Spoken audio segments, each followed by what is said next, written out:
Thank you. I'm Ranking Member Robert Garcia for Oversight Democrats. I'm going to make some brief statements, as will my colleagues, and then perhaps a question or two, and then we're going to get back to the deposition. As a reminder, this deposition has now gone on for about 2 hours, 2 hours plus 2.5 hours, and so it will continue throughout the day. And so, I'm going to be also respectful of not being specific, but we do have some overall statements to make. And a lot of this obviously ties into what the Secretary has already put out herself in her opening statement.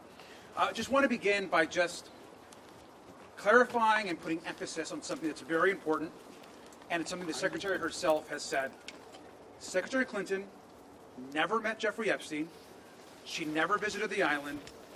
She never flew on his plane. She also had no knowledge of Jeffrey Epstein's horrific crime. So zero knowledge of any wrongdoing. And you've also all heard that directly from her. Secretary Clinton is also completely cooperating with the deposition and the committee, and is answering questions in full faith and in good faith. What is not acceptable is Oversight Republicans breaking their own committee rules that they established with the Secretary and her team, which you've all reported and you've seen by releasing photos. Not acceptable, and it was gracious of the Secretary and her team to continue the deposition. What we also want to say at this very moment is it's becoming more clear every single day is the questions continue to build around this DOJ and the White House and the focus of the majority. We want to understand right now where the missing FBI files are. These are files that accuse the President of the United States about serious accusations around sexual abuse. And the fact that they're not in the files and have been apparently either removed or discarded is incredibly concerning. And so we're calling on Attorney General Pam Bondi to immediately release those files. And lastly, I want to also add that this committee has now set a new precedent about talking to presidents and former presidents. And we're demanding immediately that we ask President Trump to testify in front of our committee and be deposed in front of Oversight Republicans and Democrats. And that should happen immediately. He is the person that appears almost more than anyone else in the committee, and it needs to happen right now. Mr. Chairman, do you distinguish at all between a president and a former president and a sitting president? I mean, is there something in there? Because they will say, wait a minute, we know what the court ruled on his immunity.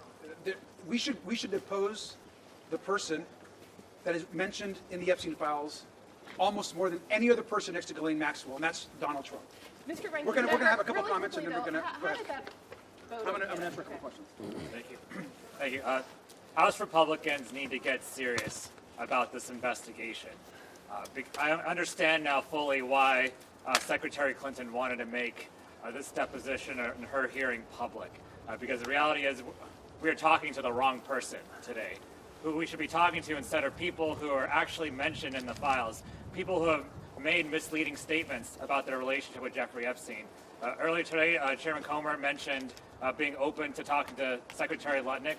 Well, let's get him in. Let's talk to Secretary Lutnick instead. Let's talk to someone who is neighbors with Jeffrey Epstein, who actually associated with Jeffrey Epstein, not someone who had never, ever met Jeffrey Epstein to their knowledge. And so let's try to talk about people who will help us with our investigation, and let's release the 2.5 million files so we can know who else to talk to, and so we can do right by the victims and actually bring justice. Thank you. Thank you. I'm Congresswoman Yasmin Ansari, representing Arizona's 3rd District. I am extremely appalled by the Republican chairman's behavior today and by the behavior of the entire committee and how unserious they are about this investigation. Let's remind the country about what we are actually talking about. Jeffrey Epstein, Ghislaine Maxwell, and a list of many rich and powerful people from around the United States and around the world abused and raped more than 1,000 people who were children, many of whom were children at the time. And today we are sitting through an incredibly unserious clown show of a deposition where members of Congress and the Republican Party are more concerned about getting their photo op of Secretary Clinton than actually getting to the truth and holding anyone accountable.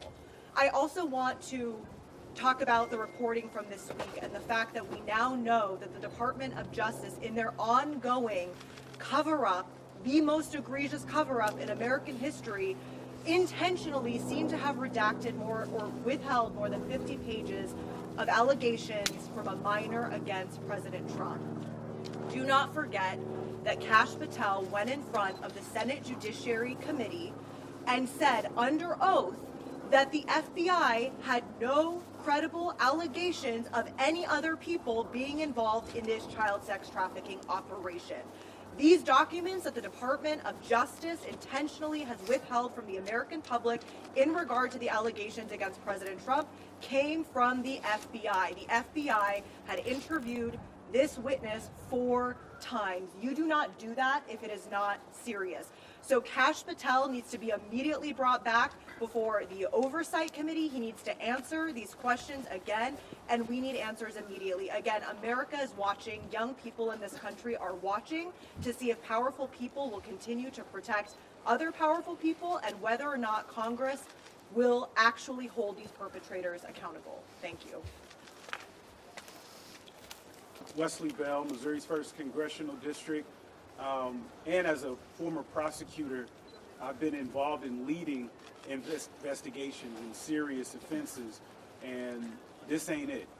What we're seeing is political theater. What we're seeing is folks that are looking for headlines and tweets as opposed to doing the business of going about getting justice for the victims in this case, and survivors in this case, I should say, as well. And I think that that's what I think some of our friends on the other side are losing sight of, is that we are here to make certain that justice is served, and it's important for us, and as oversight members, to do our job to ensure that all the evidence, any information is heard, and that any victims, any survivors, voices are heard as well, and that's what we're supposed to be doing.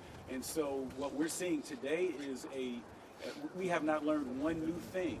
The Secretary is here. She is more than happy to have all of you come in there and into this deposition and hear her out. But there are those on the other side of the aisle who do not want that for whatever reason. And so we're going to continue to push for justice. We're going to continue to work to make certain that the victims and survivors are given their due and their voices are heard and that justice is ultimately served. Thank you. I'm James Walkinshaw from Virginia's 11th District. The Trump administration's treatment of the survivors of Jeffrey Epstein's crimes has been a callous disregard. We've seen that in his refusal to release the files. We saw that this week at the State of the Union with his refusal to acknowledge the survivors who were in the chamber.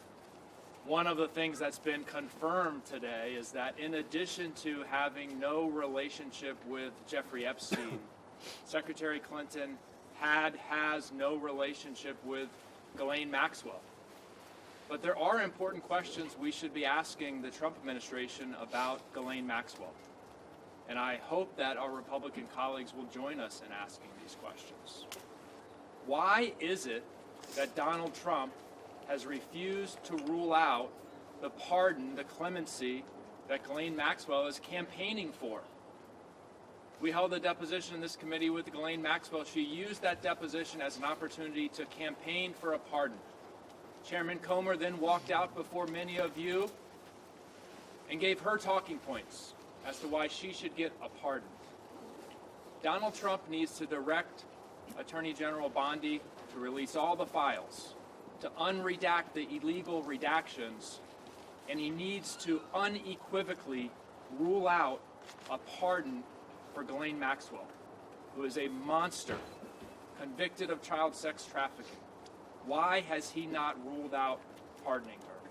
Why did the Deputy Attorney General spend hours with her And then why was she transferred to a cushy, lower security prison? Those are important questions we should be asking about Ghislaine Maxwell. We no longer have to ask whether there's any relationship between Secretary Clinton and Ghislaine Maxwell. There was not. Can you give us I'm going to answer a couple questions. sense of I'm what happened? going to answer a question. One second. I'm going to one statement, then one question.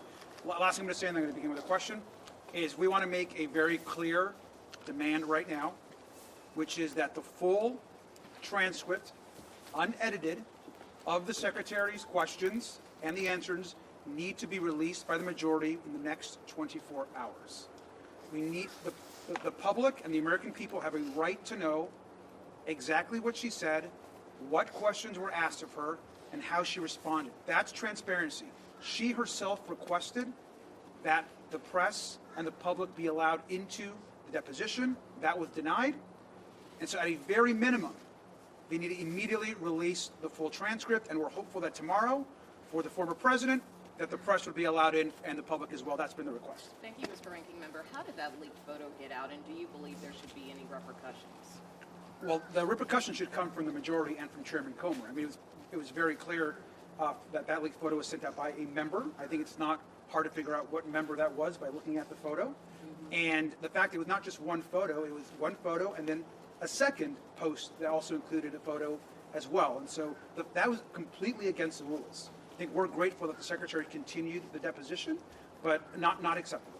You said that this is a very unserious The question. Secretary's been clear that she has no relationship with Jeffrey Epstein. She's never met Jeffrey Epstein. She said a few times that she has had encounters with Ghislaine Maxwell. She clarified what those meetings were like. Did she talk about Ghislaine Maxwell attending her daughter's wedding? Did you get any new insight into those interactions? I think, obviously, we can't get into specifics about the answers, but we will get all those as soon as the video is released. And so we have to be very careful about giving specifics about what was actually said in the deposition per committee rules, so which is why we're demanding right now that James Comer and the Republicans release the full transcript where all the questions that were asked will be fully answered by Secretary Clinton. What I can say is that she, again, never met Jeffrey Epstein, never went to the island, never went to the plane, and had no knowledge of any of his crimes. This is completely unacceptable. When it comes to Howard Lutnick, when Comer went in, he said it's a possibility when I asked him if Lutnick would be subpoenaed. Mace then said she had an email printed out that she wanted to ask Clinton about.